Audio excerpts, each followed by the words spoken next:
Hey, it's Sports Guys Iowa, and you're in the Peacock Corner.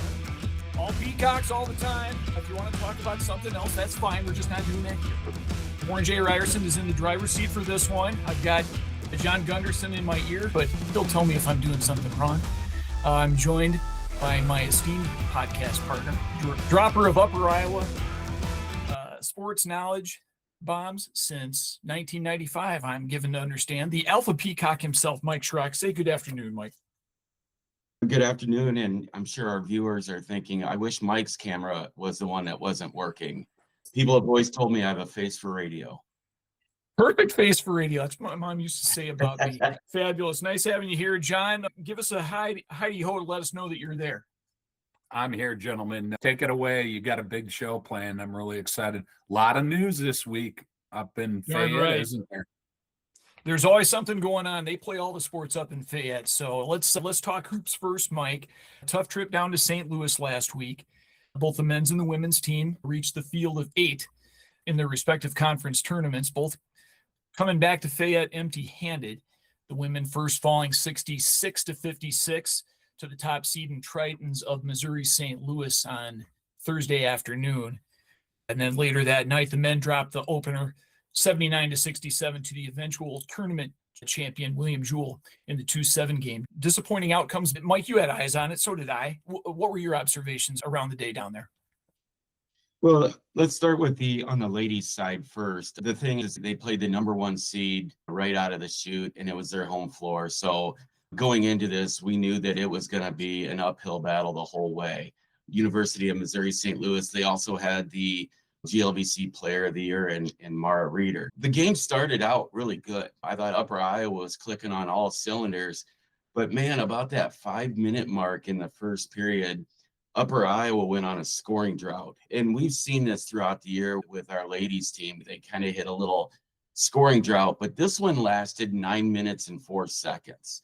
So it lasted not only the rest of the first period, but well into the second period. Fortunately for Upper Iowa, Umsel had a lot of free throw opportunities that they missed. So the score was still, at halftime, was still relatively like, hey, this is doable. But come out in the second half, and Umsel started doing what Umsel does. They went to their big Mara Reeder and executed very well. They're a very well-coached team, deserving of the victory. Upper Iowa made a hell of a push at the end of this game, played really well at the end, but again, the deficit was just too much to overcome, and Upper Iowa found themselves one and done in the GLVC tournament. But overall, just kind of my thoughts of the game, and then I'll kick it over to you, Warren, on what you thought. But Kendall Lodemeyer had a little bit of a coming out party in this game. She was tasked with not only guarding the Conference Player of the Year, but then having the Conference Player of the Year, who is an incredible defender, had 9 block shots in this game against Upper Iowa, set a tournament and GLVC record. But Kendall Lodemeyer exploded for 17 points against this Reeder gal. And if this wasn't an indication of what's really to come here in the future with Kendall Lodemeyer, I was really excited. I thought she played incredibly well. And then Ava Privet, Ellie Foster both added 12 points. Ellie Foster, unfortunately, our grad senior, took an injury that permitted her from coming back into the game late. I believe it was in the 3rd or 4th period. Without talking too much injury, this injury was bad enough that had it happened in the beginning of the season, she might have been out for the year. Yeah, tough way to go out. What a fine career she had and a fine season in Fayette. I look at the stats after the game, and what jumped out at me the very most was 5 out of 23 from three-point range. If you make a couple more of those, it's interesting at the end. Peacocks, to your point, Mike, had no answer at all for Mara Reeder. 22 points, 10 rebounds, 9 swats. 1 swat short of a triple-double, kind of the hard way. And so that's 9 shots, didn't even make it to the rim. And it's tough to get past that, along with the 9-minute scoring drought, where there was probably a couple of Mara Reeder blocks right there. You had mentioned 17 for freshman Kendall Lodemeyer, giving us kind of a good taste of what lies ahead for her. A lot of freshmen are watching for the majority of the game. The ones that are on the floor, maybe more of a role player type of a role. Kendall, all season long, just got right in there, was big on both ends, and I think she gave us a pretty good indication of what next winter might look like in Fayette. Could be a little bit more the Kendall Lodemeyer show. and was very happy with her performance. And Ellie and Ava and all the rest, tough draw going 1 versus 8, having to take on Umsel. They would make it all the way to the conference final, but they gave it a good run. But that's the end of the season for the Peacocks. They finished 14 up and 15 down. What's your take on the men? So the men had me a little confused watching this game. Our men played a great first half. Probably one too many turnovers in that first half, but nothing that really put the nail in our coffin. Matter of fact, I believe we were up 32-31 at halftime. And I'm thinking, okay, we're doing a great job. William Jewell, fantastic team. Again, well coached. They have a player on their team who I love to watch, and that's Justice Sutton. I don't know what his plans are after this year. I think he may try to go D1. I think he's that caliber of a player. But I felt like we were keeping him in check. We go into halftime and we came out physically, but I don't think we came out mentally. Warren, you and I had talked a little bit about the number of turnovers we had, 18 total in this game, which is so unlike Upper Iowa. Usually we're on the other side of that where we're forcing more turnovers. We just couldn't get it going. They did a nice job defensively on Kyle Herntzer and Trey Lewis, holding them. Trey had 13, Kyle had 12. Tate Peterson led all scorers with 16. But credit to Jewell for doing just a fantastic job on the defensive end. But offensively, Justice Sutton just could not be stopped. I believe he ended with 25. And just really, it was clear to me after that game that they were probably going to be in the championship game. And I thought had a chance to win it, and it turns out they did. And that's kind of what I took from that. From what I've seen all year from Upper Iowa, this just wasn't an Upper Iowa type game, just based on turnovers and scoring. There's a formula for winning basketball. At least an old basketball coach told me this, and I kind of committed it to memory. Make half your shots, make 40% of your threes, rebound 1 out of every 3 of your misses, and keep turnovers under 10. If you can do 2 of those things, you have a great chance to win. And the Peacocks didn't do any of those this last Thursday. A couple of threes early in the first half from Eric Canisi, and a couple more a little later from Tate Peterson from Monticello. Get some good first half momentum, had some juice going into the break, but then outscored in the paint 40-30. They clanked 11 out of 14 triples after halftime. It just didn't go right. And then Sutton reined in a couple really early in the second half, and then they were kind of off to the races. So it's a tough game, a tough way to go down there and long bus ride home without having won a game. But it was really, in retrospect, a fine season for a team having lost 5 of its 6 top scorers, and much to look forward to here in the seasons to come. Casey Kasperbauer's very first season, and he had to put it back together, and he did. They had a good season, ended up, 17 up and 11 down. Again, after you lose all those guys, that ain't bad. Yeah, and really kind of put a bow on this season because we don't want to end it on 2 losses. Let's talk about the victories at the end of the season. So on the women's side, we had Ellie Foster was a first-team All-GLVC selection. Ava Privet was second-team All-GLVC. And then Kendall Lodemeyer made the All-Freshman team, which was not surprising to me. Ellie Foster was also part of the newcomer to the GLVC team. And then Stephanie Sink won the James Spalding Sportsmanship Award. So well-deserved honors for those ladies. And then on the men's side, I was a little disappointed, and just disappointed because I thought we had some players that maybe could have been mentioned a little better. But again, that goes to how tough the GLVC actually is. It's full of great players. Kyle Herntzer, of course, first team all conference for us. And he was it. Trey Lewis was our James Spalding Sportsmanship Award winner. Where I was a little disheartened was I thought Kale Reister really made a case for being on the all freshman team. I did as well. I went as far back as like pulling up everybody's stats that made the all freshman team. And there was some that there was a couple that he could have been swapped in or out for. I would have liked to have seen that for that guy. I thought that he deserved it. Again, a starter, just like Kendall Lodemeyer on the women's side from day one. Stepped in as an 18-year-old kid. Of course, his first game was an exhibition against UNI, who is now going to the NCAA March Madness tournament. And I thought he's done a fantastic job. I felt like he earned it. Of course, I'm a Peacock 100%. So, of course, I'm going to push for our guys. But congratulations to those guys who made it. But I felt Cale maybe got the short end of the stick there. I think Cale and Jack Miller are both going to get a ton of love next year. I think you build the team around those two fellas because they were both really good at getting out there, mixing it up, putting up shots. I thought that the Peacocks always looked better when Jack would see a couple fall in right away at the outset of the game. Jack's from Jessup. I think he could play for Jason Hoskins on the football team. I think he's that tough. But I think he's full-time basketball guy. Plays a little bit of golf too, I'm given to understand it. Is that correct? So Yep. I don't know. So I'm kind of profiling what's next. The coaches will tell you that they coach the games for free, but I think the real work's about to begin for these guys. Not a whole lot of time to be sad. So there's plenty of work ahead for coaches Moss and Casper Bauer. Collecting written commitments from the high school kids, monitoring the transfer portal, trying to keep their kids out of it, establishing an inventory of needs for moving their respective programs forward. You're never done working that list. And it's the work that most people don't see. You work there, Mike, so you're not very far away from much of it. What am I missing? What do you see?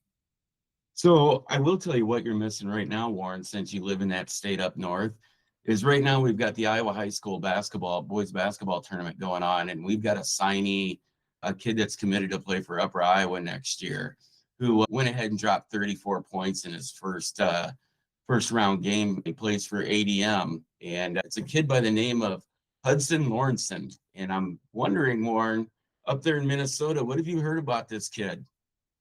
Well, not much, but I've got my friend the internet where I have been able to go in there and have a little look at him. And everything that I've seen, I've liked. There's always room on the roster for one more guy who can shoot. So here comes another one. He's 6'1". He's a senior for the Tigers of Abel DeSoto Midburn. They compete in Class 3A, and they're in the state tournament right now. He averages 22 points a game, shoots 46% from three-point range. And I think he has like 71 three-pointers already on the season. This past January, he broke the career scoring mark for that school. And to your point, a moment ago, he dropped 34 on Cedar Rapids Xavier on Monday. They get Storm Lake next. I think that game's going to tip in about an hour or so. The kid grew up in a gym. His father, Todd, is the head coach at Graceland University down in Lamoni. He declared for Upper Iowa back in November. And I think he intends to study business finance with a grade point average of 3.97 here in high school. Obviously has a noodle for finance. But like I said, everything that I've seen and read about him, beautiful left-handed shot. Everything I've seen, I like. I think he's going to be a great fit in Fayette. Hey, well, I'm going to add one thing, guys. I got a chance to watch this whole game this week. Xavier had a lot of size. He really can get in the middle of the lane. He's crafty. He was able to handle the size, even though being a guard. He got a lot of his points inside. And he's coming from a great basketball family. His dad is the head coach, Graceland. His grandfather is actually getting inducted in the Iowa High School Hall of Fame as a coach of PCM this weekend. So he's up there putting 34 up in front of his dad, who's taking Graceland to the NAIA they had a good season tournament this year. And he put 34 up against Xavier, who's a team with size. He's playing Storm Lake in a big game. I think they're going to give him everything that they can. And I think he's going to be an immediate player next year, in my opinion, at Fayette. Yeah, what I see from Hudson and watching him, he's just a kid that fits the system that Casey Casperbauer runs. I'm talking about a kid that's got a nice stroke and shoots the three very well. I went ahead. He's 188 of 434 for 43% for his career at EM. And that's just phenomenal. And by me saying that, he only appeared in 7 games as a freshman. So with 1,620 career points as it stands right now, imagine if he would have been a kid that could have played right away as a freshman at ADM and how many more points he probably would have scored. But a cool little thing that I read on Hudson that I really like, and when I look at players, I want them to be good, not only physically on the floor, but I like sometimes to really dig into their mentality. And Hudson wrote that when he was a freshman, he wrote on a piece of paper that one of his goals was to be the all-time leading scorer at ADM, and he accomplished that. And I like kids that are goal driven like that. This is the kid that I could see coming to Upper Iowa and saying, I want to win the conference. I want to win the GLVC. And not only just writing that down, but then, the kid's upbringing. He's a gym rat. He's going to do what it takes to help Upper Iowa win a GLVC conference tournament. So I'm really excited about this kid being a Peacock and calling Fayette home for the next 4 years. Son of a coach, real good in the classroom. Those are two attributes that often translate to some good basketball skill and some good basketball outcomes. So I think good things lie ahead for the program writ large. For this young man in particular, I think he made a good choice in Fayette. Maybe a little wrestling news. I think we got a national qualifier this year. Mike, what can you share out about that? Yeah, so Ethan Doty, a graduate senior out of Mount Carroll, Illinois, our 149-pounder, placed second in what I believe, and most people in the country believe, is the toughest regional in Division II. We go up north and we wrestle the Augustanas and everybody in the NSIC. We're still part of that region. He was our only qualifier this year. He's 23-6. He got second in those regionals, like I said. Brackets have come out, and Ethan's first match is a pigtail match that he has to wrestle against Skylar Caban, I think is how you say his last name, from Belmont Abbey. And looking at the brackets, he's going to need to win because of that pigtail match. He's going to need to win 3 matches right away to reach that All-American status. So he's got a little bit of work to do ahead of him. But Ethan Doty, another great character kid, hard worker. And I just found this out today. His career record at Upper Iowa is 100 wins and 45 losses. And that includes his redshirt freshman year, which he wrestled unattached. He was 16-2 in that year.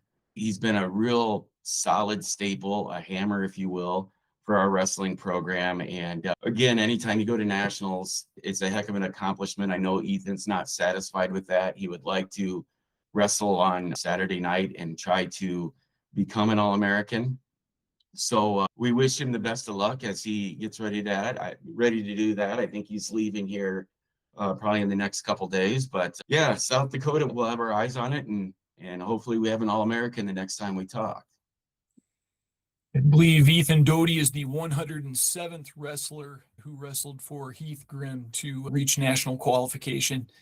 I was just taking a little bit of inventory of Heath's time at Fayette. 25 seasons altogether. This is 26th season in Fayette, so that spans the entire D2 era.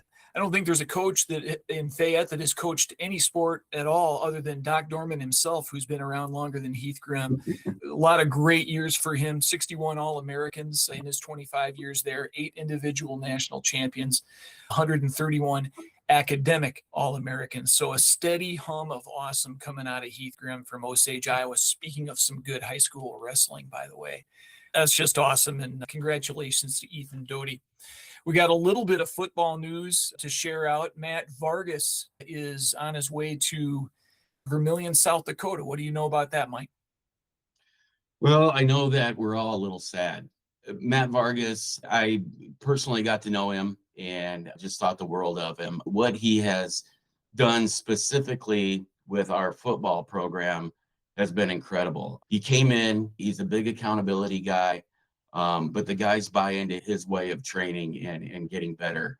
And when he got that buy-in, that's when we started to see the needle move specifically for football. Our kids were getting stronger, just the things that he does. And he's there at every game. He traveled with men's and women's basketball this year, and then he's at every home event. He sits on the benches for both teams. He's on the sidelines for football. He's the guy that usually has to hold Hoskins back from running out on the field, which I'm sure is a tough job within itself. You look at a guy like Vargas and you're like, man, I wish we could keep this guy forever.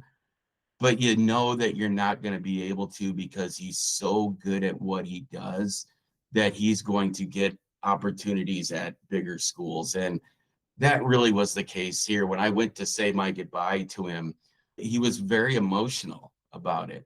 because he loved the place and he did a lot of work here. And at the end of the day, you can't stymie yourself from growth in your own profession. And this was definitely a growing step for Matt Vargas. He's always going to be a Peacock. He made that very clear, and he's going to be keeping tabs on us. And likewise, we're going to be keeping tabs on him. We wish him the very best. We're sorry to see him leave, but nothing but love for Matt Vargas. The key word is growth, Mike, around that. If you track Matt's career, Chadron State and then down to Fayetteville, Arkansas, before coming to Fayette for his work. He knows what he wants to do. He's really good at it, and he wants to grow his career doing that. So it's kind of baked into the cake of college sports in general, where you want to grow your career. You have a career path where you move to another school, same job at a bigger school, or maybe you take a little bit less responsibility at a much bigger school. There's different ways to do that, but nobody stays around for decades on end. You move around, you stick and move, and that's how you grow your career. I know that Matt's going to be keeping an eye on the Peacocks. I know everybody wishes him well as well. So congratulations on 3 great years to Matt Vargas, and good luck in Vermillion, South Dakota. We also learned that Dakota Gates Bridges, who had spent a couple of years here at Fayette working in the offense as a wide receiver, kind of a slot guy, entered into the transfer portal for his final year of eligibility. What do you know about that, Mike? Man, I tell you what, Warren, I've been trying to find the answer to this, and I really haven't been given any other indication other than the fact that he's going to be a grad transfer, maybe looking to get a little closer to home, maybe looking to play with a different team because, again, his quarterback, Darrell Overstreet Jr., is moving on and graduating, and a lot of his teammates that he's used to taking the field with.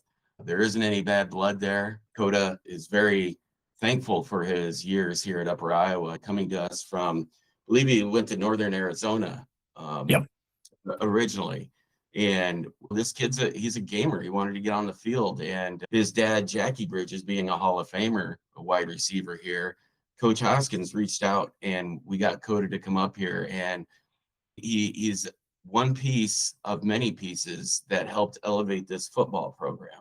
I think when he was looking at his career and having one more year and wanting to play and maybe elevate his play, I think maybe he thought that maybe there's a different opportunity out there for him. But the good thing is he's a Peacock. He's going to graduate with an Upper Iowa degree. So we're really happy about that. He's going to go on and pursue higher education with a graduate degree somewhere else. I also think that Coach Hoskins is really good about this, and this is just me speaking off the cuff, but if Coda can't find that good fit, I think the door's open for him to come back. I don't think Coach Hoskins would, no, you're in the portal, you're gone.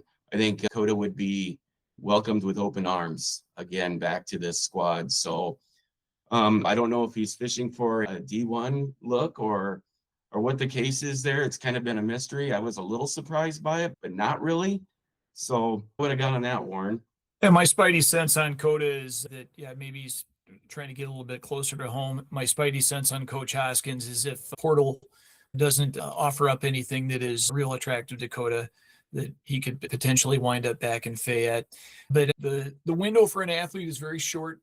The rule structure, of course, allows the free movement from one school to the next. This is just kind of what happens. That's how we got Monte Moro a few years ago. We all know how that ended. Got a chance to meet Coda's folks after a game last fall. They were awesome. They live down in suburban Dallas, so maybe Coda gets a little bit closer to that. Who knows? But of course, we wish Coda well, and we're grateful for his years at Fayette. Do you have any other news to share out, Mr. Schrock? Well, I think one thing that I think we'll probably cover a little more in the future here, but something I wanted to mention is Upper Iowa started women's wrestling 3 years ago, and it didn't take off really the first few years. New coach this year, Jay Tiedemann, he has come in and he's done a fantastic job. We had 8 girls on the roster this year and really finally had our first home meet. It was actually a triangular. We wrestled Luther and Grandview, and it was exciting, a lot of excitement around that. But what I'm about to tell you is a complete 180, is that we're going to have 4 returners next year from this team. So we're losing 4 girls off our current roster. But we're signing a class that's going to be anywhere between 25 and 30 girls in the room next year. And these aren't just girls that we're plunking off the street. These are hammers in the state of Iowa and surrounding areas. I can't believe the number of kids and the quality of these kids that are committing to wrestle at Upper Iowa for the women's team. And I am so excited about it because I've seen these names come through and watching them at the Iowa State Wrestling Tournament. And I'm like, these are going to be our hammers, and really excited about the direction of that program and the way that our facilities here have kind of come together for them. And so I just wanted to give a quick shout out to Coach Jay Tiedemann and assistant volunteer coach Athena Hansen for the incredible work that they've done over this last year, not only with the current team, but with the recruiting. And women's wrestling is going to be a lot of fun next year. You're not going to want to miss it. Imagine we might host a duel or two, or maybe some sort of invitational in Fayette, anything like that on the radar? Yeah, after getting that first one hosted this year, the plan is next year to have more of those, right? As women's wrestling becomes more popular and we as a university get a little more acquainted with what we're doing with women's wrestling, and now having a full roster, we should be able to host more of those things. One of the great things about women's wrestling this year is they had their first NCAA national championships, which was won by GLVC team McKendree. And that's exciting for us because in talking with our coaches, the level of women's wrestling in the GLVC is at a national level. And so the girls that come to Upper Iowa are going to wrestle national qualifying talent. And our wrestling coaches feel like they're bringing in talent that maybe here down the road, we'll be able to have some national qualifiers of our own. That's really exciting. I don't mind the sound of that at all. Girls wrestling, it was introduced at the high school level, started to ramp up. Looks like it's starting to take off like a hockey stick in Fayette. And another good reason to go pack Dorman Gym and raise a little bit of hell in there in front of a wrestling meet. Doesn't matter if it's the men wrestling or the women. And on the subject of recruiting, I can't believe I didn't mention this earlier, but one of our women's basketball signees, Cora Waddell from Makokata, just took her team to the state championship and won it in 3A. And she was the outstanding player of the game. And I'm excited for this kid. Lefty, beautiful stroke. Just a great, what I really liked about her is she's a team player. Will step in and do whatever her team needs her to do, but just really excited about her coming along. And again, congratulations to Cora and Makokata for a great season this year, but really excited about her next year here in Fayette. There's always room in Fayette for one more champion. So welcome to Cora. We can't wait to see her in the gym next fall. Yeah. Awesome. John, I think that we're reaching the end. I think I'm at the bottom of my list. Mike's at the bottom of his list. I think we're probably about ready to sign this thing off. Hey guys, great show. You covered a lot of basketball, got on some wrestling, got on some football news. Can't wait to hear what we're going to talk about in the next week or so on the next Peacock Corner. Hey, really appreciate everybody listening. The show's taken off. Thanks to Warren and Mike for leading it. I'm sure at some point you'll probably start interviewing some coaches from time to time on the show. And really appreciate you following along at Sports Guys Iowa. So, gentlemen, thank you. It'd probably be more interesting than Mike and I just interviewing each other. Yeah, and me coming in from time to time. I agree. Hey, guys, really great show. Appreciate it. You guys have a great week. Thank you.